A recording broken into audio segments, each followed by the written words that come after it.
여러분, 우리 주위에 예를 들어 본다면 감사할 일이 참 많아요.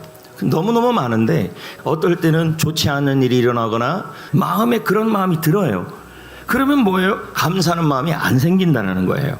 근데 재밌는 것은 이런 현상이 우리만의 일이 아니라 사도 바울이 이랬습니다. 바울이 터키 지역에 갔는데 그리스도의 복음의 문이 열리고 있었어요. 그런데 마음이 너무 편치 않아서 감정적으로 감사가 안 나와요. 왜 안 나오냐 그랬더니 디도를 만나지 못했다는 거예요. 이 말은 바울의 동역자가 디도인데요, 그 디도의 생사를 확인하지 못하고 있었던 거예요. 좋지 않은 일들이 일어나니까 편하지 않고 도저히 감사가 나오지 못하는 상황이 되어버렸어요. 그러니까 뭐예요? 좋은 일이 일어나는 상황에서 염려거리가 일어나가지고 마음이 어떻게 된 겁니까? 마음이 편치 않게 된 거예요. 그러니까 감사가 돼요, 안 돼요? 안 되는 겁니다. 이해가 됐습니까? 여러분, 우리 하나님은 뭐라 그러냐면 마음이 불안한 상태에 있기를 원치 않으셔요. 왠지 아십니까? 마음이 불안하면요, 세 가지 일이 일어나요. 첫째는 믿음이 흔들리고요, 둘째는 사명을 포기하게 되고요, 세 번째는요, 감사거리가 생기지가 않아요. 그런데 여러분, 14절에 반전이 일어나요. 무슨 반전이 일어나냐면 바울이 감사한다고 고백을 하고 있는 거예요. 14절을 볼까요?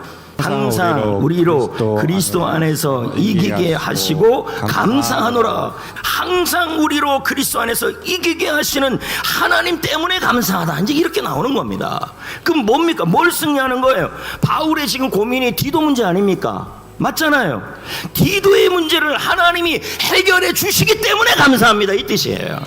근데 여기서 더 놀라운 건요, 이기게 한다라는 단어는 로마 시대의 승리의 개선 행진을 본떠서 한 겁니다. 그 로마가 전쟁에서 승리를 했어요. 그러면 승리를 하면요, 개선 행진을 해요. 근데 그 개선 행진을 할 때 시민들이 환호를 합니다. 그런데 여러분, 로마 시민들이 뭐라 그래요? 우리가 이겼다고 말해요. 왜 그렇습니까? 승리하는 국민의 백성에 속했기 때문이에요. 이해가 됩니까? 그럼 우리도 마찬가지입니다. 2000년 전에 예수님이 십자가로서 승리하셨잖아요. 뭘 승리했습니까? 죄를 승리하고 사단을 승리하고 마귀를 승리하고 염려를 승리하고 질병을 승리하셨어요. 그 승리의 행진이 2000년에 끝난 것이 아니라 매일마다 날마다 우리가 승리하도록 해주신다는 거예요. 우리는 그 승리의 행진에 뭐예요? 속해 있는 하나님의 백성이란 얘기예요. 근데 더 재밌는 것은요, 로마서 8장 37절이에요. 모든 일을 우리를 사랑하시는 이로 말미암아 우리가 넉넉히 이긴다, 이렇게 나와요. 그러면 이제 결론적으로 얘기하면 뭡니까? 우리 예수님은 항상 이 땅에 사는 동안에 우리의 관련된 모든 일들을 이기게 하여 주시고 그것도 압도적으로 이기게 하여 주신다는 얘기예요. 그러니까 지금 바울의 문제는 디도 문제잖아요. 디도의 문제를 하나님께서, 예수님께서 압도적으로 넉넉하게 이기게 하여 주심이 나의 선물이라는 뜻이에요. 왜? 예수님이 십자가에서 승리했기 때문에 나는 그 승리 안에 속해 있는 사람들이기 때문이에요. 그래서 예수님의 승리는 내 승리예요. 이해됩니까?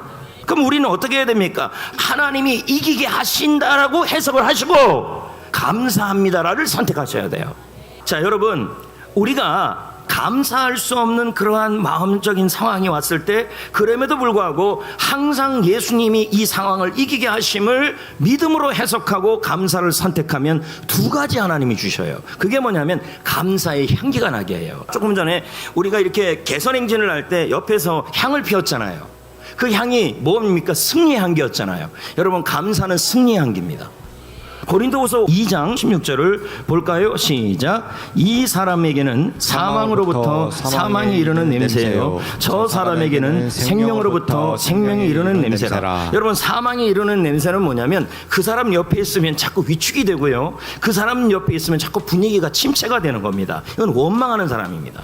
그리고 감사하는 사람 옆에 가면요, 생명의 냄새가 나요. 그게 무슨 말이냐면 힘을 얻고요, 소망이 생겨요. 여러분, 감사를 하게 되면요, 향기가 납니다. 생명의 향기가 납니다.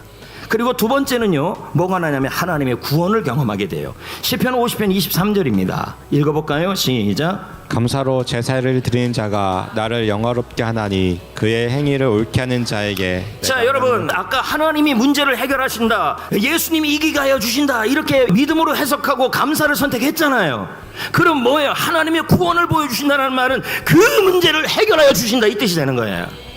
얼마나 좋습니까? 감사가요. 이제 제가 말씀을 맺으려고 그럽니다.